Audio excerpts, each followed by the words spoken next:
Our coverage of Computex 2025 from Taipei, Taiwan is brought to you by Cooler Master, G-Skill, Trix, Thermaltake, and Gigabyte.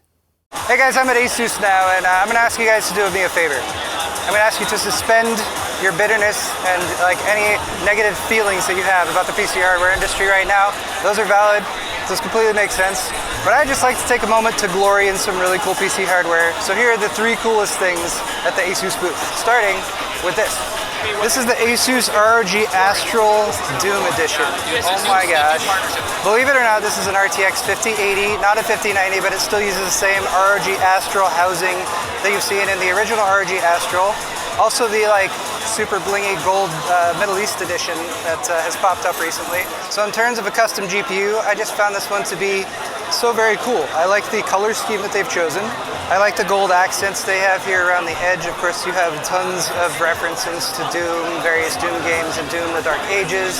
You have a beautiful mural along the back covering most of the card except for the 4th fan for the ROG Astral that you probably saw when I covered the ROG Astral back at CES, and perhaps in reviews since then. I must say I was slightly surprised that this was not an RTX 5090. Maybe it's because those RTX 5090 chips are just so difficult to come by, and ASUS wanted to make sure they produced enough of these to be able to provide them to some folks out there who wanted to buy them. I put it back on its stand without dropping it, so that's definitely a big thing. Right, so based on the iconic Doom Slayer character from Doom the Dark Ages, quad fan design, all the stuff that you might have heard about the original ROG Astral, and OC mode will take it up to 2,790 megahertz. So that is item number 1 of 3, and it has an epic build over here attached to it, which I wanted to show you a quick look at as well. Again, this is over the top, custom build. I have no idea how much this would cost if you wanted to buy it.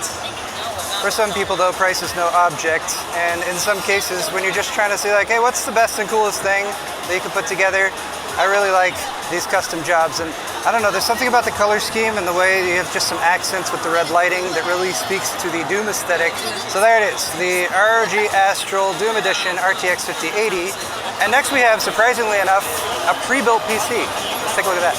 So next we have the ASUS TUF Gaming T500, which is a pre-built offered by ASUS. Different configurations are going to be available with this system, but the sweet spot, I am told, is the one that has the RTX 5060 Ti 16 gig, not the 8 gig. Don't get the 8 gig 5060 Ti, get the 16 gig. But interestingly, they have paired this with a mobile CPU. The Intel Core i7 13620H processor. I know, it's a 13th gen chip, but those are better at gaming anyway. And since it's a mobile chip, they're able to cool it with this heat pipe array that goes over to a radiator with a fan in the back. There is some expandability and some upgrade options. You have an M.2 slot that's open that you can add more storage for. You've got some SATA ports as well. And I was like, wait, where's the memory for a second? Then I realized, oh yeah, it's a mobile chip, so they're using a mobile SODIMM configuration, which is right there under the sign that says DDR5 RAM. It's labeled. I should have realized what that was. So this being an ASUS TUF product, they're trying to keep the prices reasonable, which is why they went with that mobile chip. And according to what I am being told by ASUS, so grain of salt and all, but they said 5060 Ti, you're going to be GPU limited with this 5060 Ti a lot sooner than you will CPU limited. So the 13620H can totally keep up, and that allows them to keep the price on this system down, again, to about $1,300 for this configuration, or there's alternative configurations with other hardware that might be a little bit less expensive. Next, we have a keyboard, and I'm not like a big keyboard guy. I like mechanical keyboards. I've tried a fair amount of them, but I don't cover them extensively on my channel. This is the ROG Falcata, and the reason I wanted to show it to you guys is because it's kind of like no keyboard I have ever seen before. First of all, it splits in the middle, so you can break it apart, angle either side to whatever distance from you want, or if you're a gamer who likes to play with your fingers sideways on this side, then you can have the other side of the keyboard over here. It of course has detachable wrist rests. You can see them in the detached version over here. And this one of course has RGB backlit keys. But you can also enable something called zone mode, which disables the RGB and anything that is not functional, so you get the maximum performance. This has some crazy features like an 8,000 hertz polling rate. These little nub feet on the bottom can be repositioned to different areas, so you don't even necessarily have to have this thing flat. You can have one side up, you can angle one corner down. So in terms of ergonomics and just being able to position the keyboard wherever is most comfortable for your gameplay or typing style, it's pretty tough to match this keyboard here. We're expecting this to launch in about a month. The only thing that they won't tell me is how much it costs, which probably means it's going to be fairly expensive.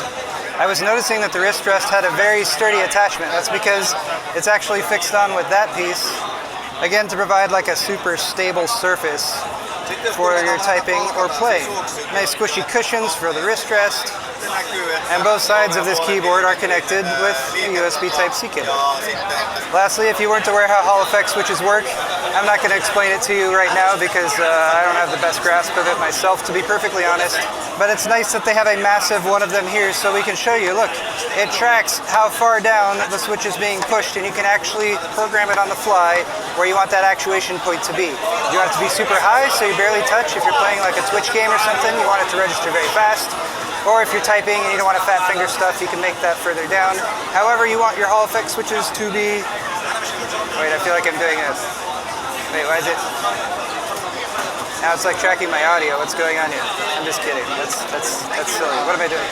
Anyway, point being, very customizable, and for typing comfort, they got these foam pads integrated into the shell as well. So guys, just keeping it quick and simple here at the ASUS ROG booth.